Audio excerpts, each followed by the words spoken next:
ข้าพเจ้าจะขึ้นเสนอในโมดูลเป็นต้นเสริมเล็กเนาะซึ่งข้าพเจ้าเชื่อนะ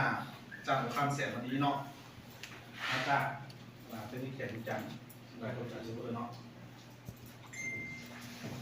ซึ่งเนื้อในวันนี้ของข้าพเจ้ามีอยู่3 บทคืออยู่บทที่1ลายเลยความหมายของเบต้งธรรมดาเบต้งธรรมดาแมนวัสดุก่อสร้างพื้นฐานที่เกิดมาจากการผสมของส่วนผสมหลักคือซีเมนต์น้ำหินกระทรายโดยทั่วไปเบต้งชนิดนี้เบต้งธรรมดามีความสามารถในการหับแรงอัดได้ดีหลายกำลังแรงดึงจุดอ่อนคือมันหับแรงดึงได้ต่ำหลายปริมาณ 10% ของกำลังแรงอัดเท่านั้นเนาะเฮ็ดให้มันแตกแหงได้ง่ายหากมีการบิดหรือดึงก็คือว่าเป็นต้นเขานี่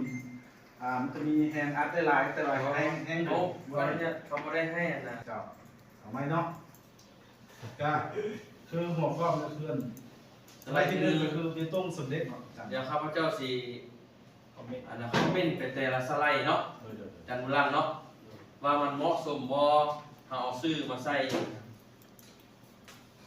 เหมาะสมบ่ของเจ้าสไลด์ที่1ซื้อโมดูล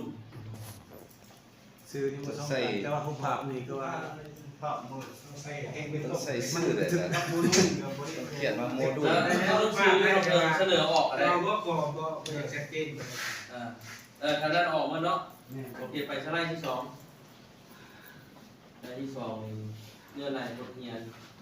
แต่ว่าซื้อมันเป็นต้งเสริมเล็กเนาะแต่บทที่1เรายังให้เขียนใช่เลยมันอย่างแบบแต่ว่าตัวนี้มันซื้อเรื่องการป้องกันได้ดีนะเนาะเพราะมุกเกี่ยวกับคุณเสียได้โอ้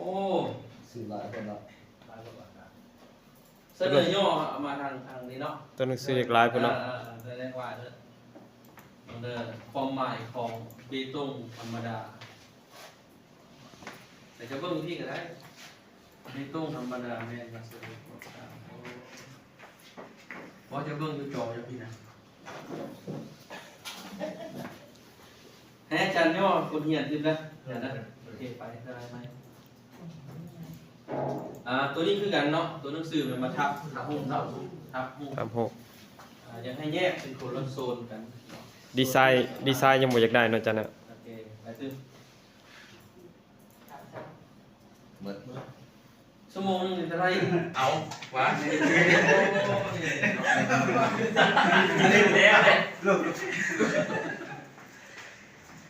เอาเป็นผู้ขอปูไม้เป็นแผลแล้วเป็นอย่างนี้เอานั่งมีสักเก้าจริงจังบอกผู้ส่งไม้นี่นะตัวนี้เด็กพวงแน่รีดในไม้เนาะ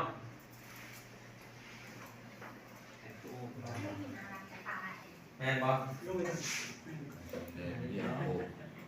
เอาไปดิเอามาเดินเรียกครูซื้อโมดูลเหมือนว่าเนี่ยชื่อโมดูลแมนชื่อโมดูลแมนการดำเนินเรียกโบกนะโอ้เป็นเขียนตามใส่แม่นซื้อหลักสูตรก่อสร้างอนุมัติปีเลยซื้อโมดูลว่าการดำเนินเขาว่าไอ้แต่นี้บุเป็นใช้เป็นวิชาการดำเนินเรียบโบกเดี๋ยวไป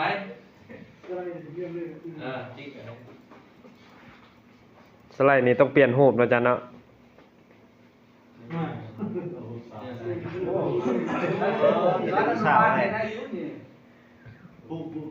แล้วซื้อมาทำหมูผ่าแล้วมันเห็นไหนแบบว่ามันเบื่อหลายๆสินะมันควรจะมีของการโบกขั้นสีเอาหูมาใช้มันต้องมีหูนะโบกแต่ละประเภทเราไม่สอนลูกมาอีกแล้วนี่นะโอ้ยทำไม